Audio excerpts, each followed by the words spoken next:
मंगलवार व्रत कथा। ऋषिगा में केशवदत्त ब्राह्मण अपनी पत्नी अंजलि के साथ रहता था। केशवदत्त के घर में धन संपत्ति की कोई कमी नहीं थी। नगर में सभी केशवदत्त का सम्मान करते थे, लेकिन केशवदत्त संतान नहीं होने से बहुत चिंतित रहता था। दोनों पति पत्नी प्रति मंगलवार को हनुमान जी की पूजा करते थे। विधिवत मंगलवार का व्रत करते हुए कई वर्ष बीत गए। ब्राह्मण बहुत निराश हो गया, लेकिन उसने व्रत करना नहीं छोड़ा। कुछ दिनों के बाद केशवदत्त हनुमान जी की पूजा करने के लिए जंगल में चला गया। उसकी पत्नी अंजलि घर में रहकर मंगलवार का व्रत करने लगी। दोनों पति पत्नी पुत्र प्राप्ति के लिए मंगलवार का विधिवत व्रत करने लगे। अंजलि ने अगले मंगलवार को व्रत किया, लेकिन किसी कारणवश उस दिन अंजलि हनुमान जी को भोग नहीं लगा सकी और उस दिन वह सूर्यास्त के बाद भूखी ही सो गई। अगले मंगलवार को हनुमान जी को भोग लगाए बिना उसने भोजन नहीं करने का प्रण कर लिया। 6 दिन तक अंजलि भूखी प्यासी रही।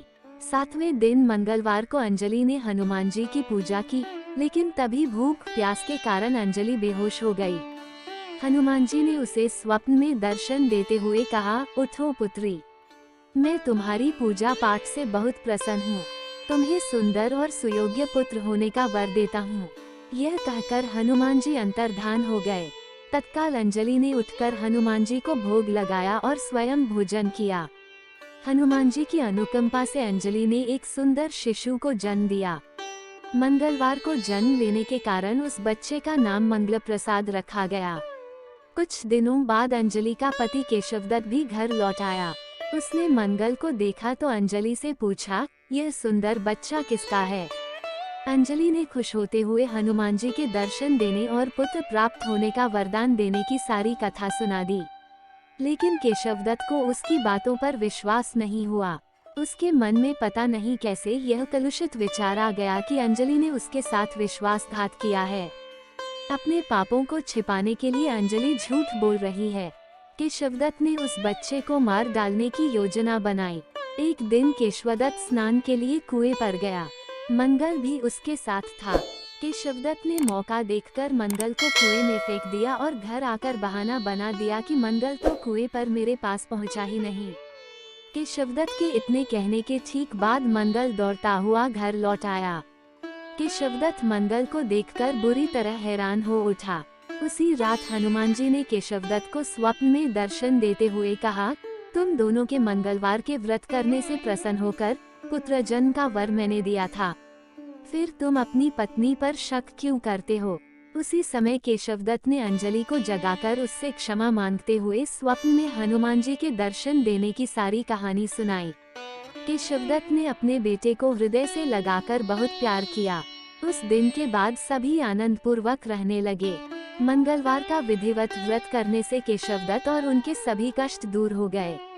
इस तरह जो स्त्री पुरुष विधिवत मंगलवार का व्रत करके व्रत कथा सुनते हैं, हनुमान जी उनके सभी कष्ट दूर करके घर में धन संपत्ति का भंडार भर देते हैं। शरीर के सभी रक्त विकार के रोग भी नष्ट हो जाते हैं।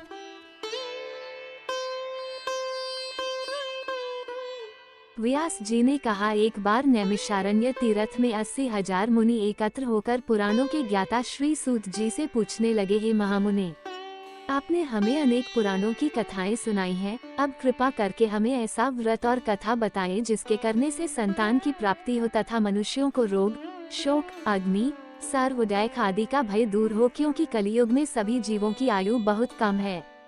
फिर इस पर उन्हें रोग चिंता के कष्ट लगे रहेंगे तो फिर वो श्री हरि के चरणों में अपना ध्यान कैसे लगा सकेंगे?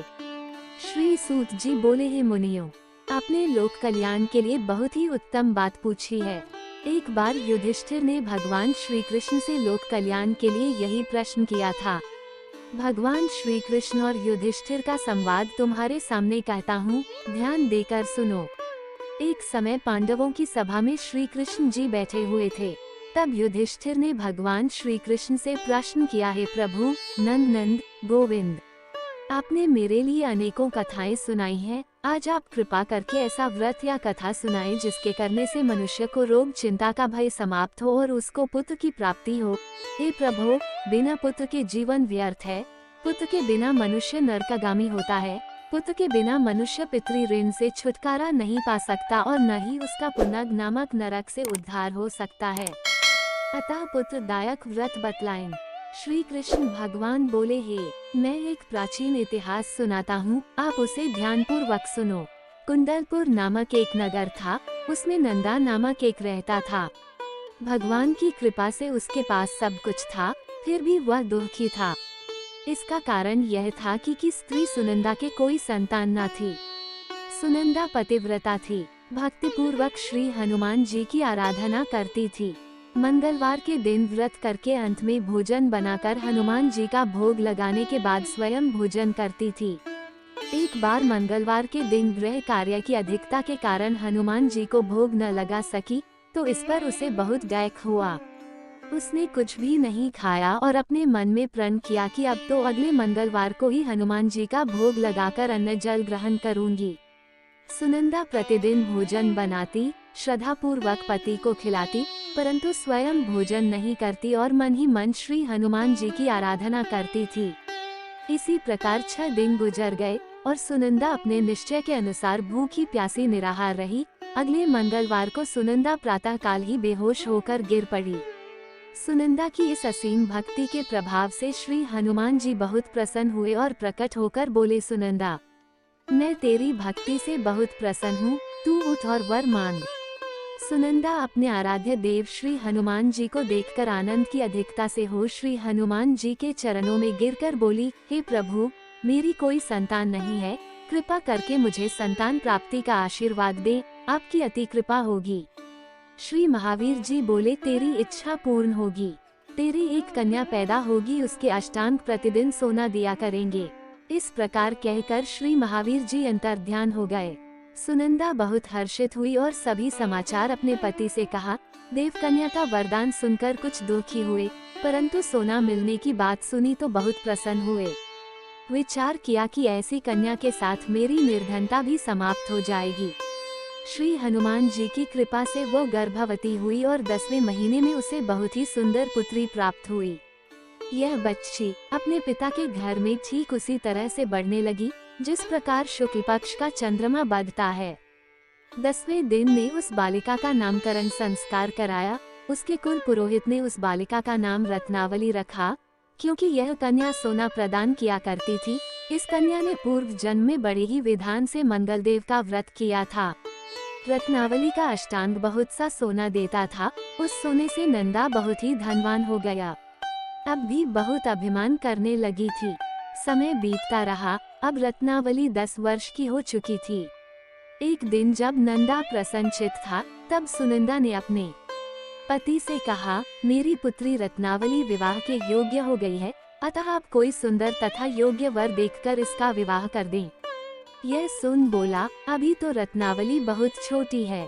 तब बोली, शास्त्रों की आज्ञा है कि कन्या 8वें वर्ष में गौरी, 9 वर्ष में राहिनी, 10वें वर्ष में कन्या, इसके पश्चात रजस्वला हो जाती है। गौरी के दान से पाताल लोक की प्राप्ति होती है, राहिनी के दान से बैकुंठ लोक की प्राप्ति होती है, कन्या के दान से इंद्रलोक में सुखों की प्राप्ति होती है। अगर हे पतिदेव, रजस्वला का दान किया जाता है तो घोर नरक की प्राप्ति होती है। इस पर बोला, अभी तो रत्नावली मात्र 10 ही वर्ष की है और मैंने तो 16-16 साल की कन्याओं के विवाह कराए हैं, अभी जल्दी क्या है। तब सुनंदा बोली, आपको तो लोभ अधिक हो गया लगता है। शास्त्रों में कहा गया है कि माता पिता और बड़ा भाई रजस्वला कन्या को देखते हैं तो वो अवश्य ही नरकागामी होते हैं। तब बोला, अच्छी बात है, कल मैं अवश्य ही योग्य वर की तलाश में अपना दूत भेजूंगा। दूसरे दिन ने अपने दूत को बुलाया और आज्ञा दी कि जैसी सुंदर मेरी कन्या है वैसा ही सुंदर वर उसके लिए तलाश करो। दूत अपने स्वामी की आज्ञा पाकर निकल पड़ा। पंपई नगर में उसने एक सुंदर लड़के को देखा। यह बालक एक परिवार का बहुत गुणवान पुत्र था। इसका नाम सोमेश्वर था। दूत ने इस सुंदर व गुणवान पुत्र के बारे में अपने स्वामी को पूर्ण विवरण दिया। नंदा को भी सोमेश्वर अच्छा लगा और फिर शुभ मुहूर्त में विधि पूर्वक कन्यादान करके संतुष्ट हुए। परंतु के मन तो लोभ समाया हुआ था। उसने कन्यादान तो कर दिया था, पर वो बहुत खिन्न भी था। उसने विचार किया कि रत्नावली तो अब चली जाएगी और मुझे इससे जो सोना मिलता था वह अब मिलेगा नहीं। मेरे पास जो धन था कुछ तो इसके विवाह में खर्च हो गया और जो शेष बचा है वह भी कुछ दिनों पश्चात समाप्त हो जाएगा। मैंने तो इसका विवाह करके बहुत बड़ी भूल कर दी है। अब कोई ऐसा उपाय हो कि रत्नावली मेरे घर में ही बनी रहे, अपनी ससुराल ना जावे। लोभ रूपी राक्षस के मस्तिष्क पर छाता जा रहा था। रात भर अपनी पर बेचैनी से करवटें बदलते बदलते उसने एक बहुत ही क्रूर निर्णय लिया। उसने विचार किया कि जब रत्नावली को लेकर उसका पति सोमेश्वर अपने घर के लिए जाएगा तो वह मार्ग में छिपकर सोमेश्वर का वध कर देगा और अपनी लड़की को अपने घर ले आवेगा, जिससे नियमित रूप से उसे सोना भी मिलता रहेगा और समाज का कोई मनुष्य उसे दोष भी नहीं दे सकेगा। प्रातः काल हुआ तो नंदा और सुनंदा ने अपने जमाई तथा लड़की को बहुत सारा धन देकर विदा किया। सोमेश्वर अपनी पत्नी रत्नावली को लेकर ससुराल से अपने घर की तरफ चल दिया। नंदा महालोभ के वशीभूत हो अपनी मति खो चुका था। पाप पुण्य को उसे विचार न रहा था। अपने भयानक व क्रूर निर्णय को कार्यरूप देने के लिए उसने अपने दूत को मार्ग में अपने जमाई का वध करने के लिए भेज दिया था, ताकि रत्नावली से प्राप्त होने वाला सोना उसे हमेशा मिलता रहे और वो कभी निर्धन न हो। कि दूत ने अपने स्वामी की आज्ञा का पालन करते हुए उसके जमाई सोमेश्वर का मार्ग में ही वध कर दिया। समाचार प्राप्त कर नंदा मार्ग में पहुंचा और रुदन करती अपनी पुत्री रत्नावली से बोला, हे पुत्री, मार्ग में लुटेरों ने तेरे पति का वध कर दिया है। भगवान की इच्छा के आगे किसी का कोई वश नहीं चलता है। अब तू घर चल, वहाँ पर ही रहकर शेष जीवन व्यतीत करना। जो भाग्य में लिखा है वही होगा। अपने पति की अकाल मृत्यु से रत्नावली बहुत दुखी हुई। करुण क्रंदन व रुदन करते हुए अपने पिता से बोली, हे पिताजी, इस संसार में जिस स्त्री का पति नहीं है उसका जीना व्यर्थ है। मैं अपने पति के साथ ही अपने शरीर को जला दूंगी और सती होकर अपने इस जन्म को माता पिता के नाम को तथा सास ससुर के यश को सार्थक करूंगी। नंदा अपनी पुत्री रत्नावली के वचनों को सुनकर बहुत दुखी हुआ। विचार करने लगा, मैंने व्यर्थ ही जमाई वध का पाप अपने सिर लिया। रत्नावली तो उसके पीछे अपने प्राण तक देने को तैयार है। मेरा तो दोनों तरफ से मरण हो गया। धन तो अब मिलेगा नहीं, जमाई वध के पाप के फलस्वरूप यम यातना भी भुगतनी पड़ेगी।